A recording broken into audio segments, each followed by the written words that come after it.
दोस्तों पठान का दूसरा टीजर भी रिलीज हो गया है और आज मैं उसी का रिव्यू करूंगा। लेकिन अगर आपने अब तक मेरा चैनल सब्सक्राइब नहीं किया तो कर लो और घंटी नहीं दबाई तो जरूर दबा दो, क्योंकि भाई घंटी आप नहीं दबाओगे तो आपको पता नहीं चलेगा जब मैं नया वीडियो पोस्ट करूंगा। देखिए, पठान के दूसरे टीजर का रिव्यू करने से पहले टीजर के बारे में बात करना जरूरी है। अगर आपको याद हो तो पहले टीजर में ये बताया गया था कि भाई शाहरुख खान इस फिल्म का हीरो है और जो हीरो है उसके ना माँ बाप है ना कोई नाम रखने वाला था। और मैंने पहले टीजर के रिव्यू में ये बात कही थी कि भाई जब उसके माँ बाप थे ही नहीं, उसका कोई नाम रखने वाला था ही नहीं, तो फिर उसका नाम पठान क्यों रखा गया। दीपिका आंटी कहती है कि उसके पास अगर कुछ था तो बस यही एक देश था, इंडिया।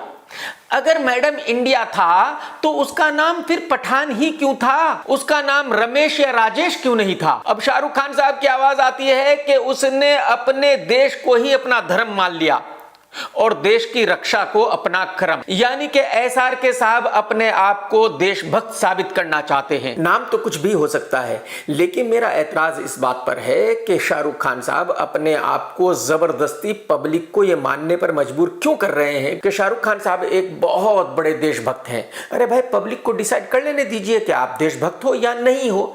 देखिए, मैं आपको यहां ऐसे बता सकता हूं कि कुछ साल पहले जब मैं रिव्यू रिलीज करता था तो बहुत ज्यादा लोग नीचे कमेंट्स में गालियां देते थे, इसलिए मैं कमेंट्स बंद रखता था। और 2-3 साल पहले मैंने कमेंट सेक्शन ओपन कर दिया था। अब जो लोग भी कमेंट करते हैं वो या अच्छा कहते हैं या बुरा कहते हैं, गाली कोई नहीं देता। तो मेरा कहने का मतलब यह है कि भाई इज्जत और जिल्लत ऊपर वाले के हाथ में है। इज्जत कोई जबरदस्ती खरीद नहीं सकता। ये जो पब्लिक है इसका प्यार कोई भी जबरदस्ती नहीं खरीद सकता।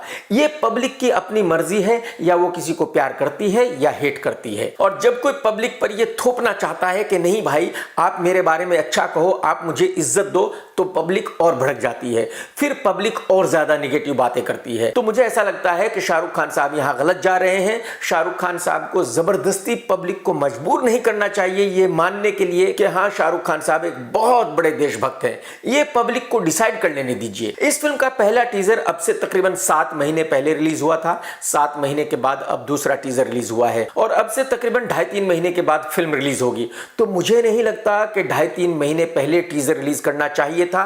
टीजर तकरीबन 1-1.5 महीने पहले ही रिलीज होना चाहिए था। लेकिन शाहरुख खान साहब पब्लिक को जबरदस्ती बताना चाह रहे हैं कि देखो मेरी फिल्म आ रही है, आप मेरी फिल्म को जरूर देखना।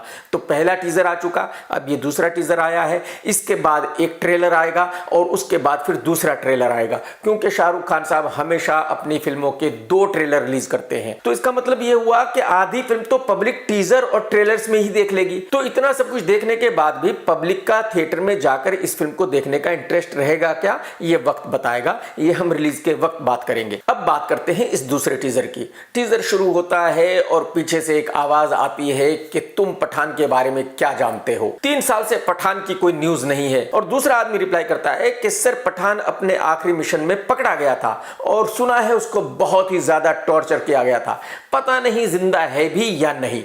और अब शाहरुख खान खड़े होते हैं और कहते हैं कि पठान जिंदा है। अगर आपको याद हो तो टाइगर जिंदा की शुरुआत भी यही थी, क्योंकि जो टाइगर फिल्म थी उसके क्लाइमैक्स में ये बताया ही नहीं गया था कि हीरो मरा है या जिंदा है। और टाइगर जिंदा है में हीरो ने स्टार्टिंग में ही ये कहा था कि मैं जिंदा हूं। तो इसका मतलब ये हुआ कि दोनों फिल्मों की कहानी एक ही जगह से शुरू होती है और ये दोनों ही फिल्में YRF की हैं। इसके बाद दिखाया गया है कि जबरदस्त एक्शन हो रहा है और शाहरुख खान उसी तरह से एक्शन कर रहा है जैसे उसने 30 साल पहले बाजीगर और डर में किया था। और शाहरुख खान का लुक भी बहुत यंग दिया गया है, जैसे कि धूम में जॉन अब्राहम का लुक था, लंबे लंबे बाल। जॉन उस वक्त जबरदस्त लौंडा हुआ करता था, लेकिन शाहरुख खान साहब 58 साल की उम्र में वो लुक लेकर के फिल्म में आए हैं। और मैं ये बता दूं कि सारा VFX का कमाल है। एक्चुअली अजय देवगन और शाहरुख खान ने VFX कंपनी खोली ही इसलिए थी कि उनको बूढ़ा नहीं होना है, उनको बुढ़ापे में भी जवान लुक रखना है फिल्मों में। और इन दोनों ने ही अपने हजारों बढ़िया बढ़िया लुक बनाकर अपनी कंपनी में रख लिए हैं। ये 100 साल की उम्र में भी यंग लौंडा दिख सकते हैं किसी भी फिल्म में। अब यहां यह बात करना बहुत जरूरी है कि क्या पब्लिक को शाहरुख खान का ये लुक पसंद आएगा, क्या पब्लिक शाहरुख खान को इस लुक में एक्सेप्ट करेगी। क्योंकि मैं आपको याद दिला दूं कि इस उम्र में अमिताभ बच्चन साहब फ्लॉप हो गए थे और 58 इयर्स की एज में उन्होंने की थी मोहब्बतें। और ठीक इसी तरह दिलीप कुमार साहब भी 58 इयर्स की एज में फ्लॉप हो गए थे। और उस वक्त उन्होंने फिल्म की थी मशाल, जिसमें वो एक बूढ़े का किरदार कर रहे थे। तो अब सवाल यहां ये खड़ा होता है कि जब अमिताभ बच्चन, दिलीप कुमार साहब भी इस एज में फ्लॉप हो गए थे, उनको भी पब्लिक ने रिजेक्ट कर दिया था, तो क्या पब्लिक शाहरुख खान साहब को इस यंग लुक में एक्सेप्ट करेगी? क्या पब्लिक इस बात को मान लेगी कि हाँ 58 साल की उम्र में शाहरुख खान साहब 30-35 साल के यंग लौंडे ही हैं? और मैं यहां आपको ये भी बता दूं कि इस फिल्म में जो भी एक्शन हुआ है 90% डुप्लीकेट ने किया है।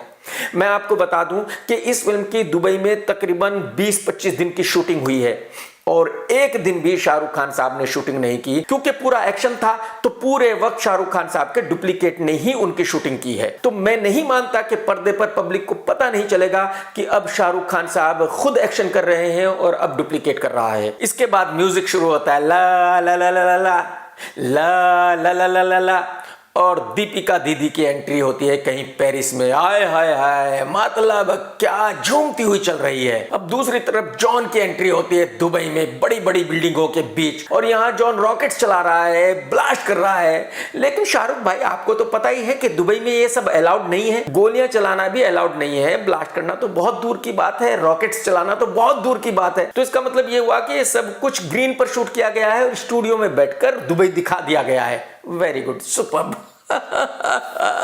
और इसके बाद फिर से एक्शन शुरू हो जाता है। कहीं दीपिका एक्शन कर रही है, कहीं शाहरुख खान साहब एक्शन कर रहे हैं, कहीं जॉन एक्शन कर रहा है, और ये सारे एक्शन सीन वही हैं जो पहले ही आप देख चुके हैं फिल्म वॉर में। टाइगर जिंदा है, टाइगर, बेबी और बहुत सारी ऐसी फिल्में आ चुकी हैं। विद्युत जामवाल की तो सारी फिल्में होती ही ऐसी हैं। तो ऐसा कोई भी एक भी सीन आपको देखने को नहीं मिलेगा जो आपने पहले कहीं देखा नहीं है, किसी हिंदी फिल्म में या किसी इंग्लिश फिल्म में या किसी कोरियन फिल्म में। अब इसके बाद शाहरुख खान साहब पंख लगा के आसमान में उड़ जाते हैं, जैसे कि साहो में हीरो उड़ा था, रेस 3 में हीरो उड़ा था। कहने का मतलब यह है कि जब भी हीरो पंख लगाकर आसमान में उड़ा है, वो फिल्म सुपर डुपर फ्लॉप ही हुई है। अब देखते हैं कि इस फिल्म में कुछ अलग हो जाएगा क्या। और अगर आप देखेंगे तो इस फिल्म की कहानी वही है जो आप कई एक फिल्मों में देख चुके हैं। वॉर में भी कुछ फादर की ही कहानी थी, फिल्म ओम में भी फादर की ही कहानी थी। एक्चुअली ये जितनी भी स्पाई फिल्म है, इनके साथ बहुत ज्यादा प्रॉब्लम है कहानी को भी लेकर। कहानी भी तकरीबन मिलती जुलती होती है, एक्शन भी तकरीबन मिलता जुलता होता है, और कहानी में होता क्या है वही कि एक सीन हुआ फिर एक्शन, फिर दूसरा सीन हुआ फिर एक्शन, इसके अलावा कुछ होता नहीं है। मिशन पे यहां जाना है, मिशन पे वहां जाना है। तो एक्चुअली जो कुछ भी पठान फिल्म में है वो ऑलरेडी आप 50 फिल्मों में पहले ही देख चुके हैं। अब यहां इस बात को साइड में रख देते हैं कि भाई टीजर मुझे पसंद आया या नहीं आया। मेरा कहने का मकसद सिर्फ ये है कि क्या पब्लिक को टीजर पसंद आया है? मेरे हिसाब से बहुत ज्यादा पब्लिक को टीजर पसंद नहीं आया। क्या पब्लिक फिल्म रिलीज होने के बाद मेमे नहीं बनाएगी?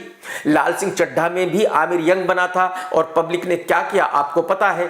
तो अगर शाहरुख खान साहब पठान में इतने यंग बने हुए हैं तो क्या पब्लिक शाहरुख खान साहब को बख्श देगी? मुझे नहीं लगता कि पब्लिक शाहरुख खान साहब को कोई भी रियायत देने वाली है। तो मुझे पर्सनली ऐसा लग रहा है कि शाहरुख खान साहब ने एक और गलत फिल्म कर ली है और इस फिल्म का चलना बहुत ही ज्यादा मुश्किल होगा।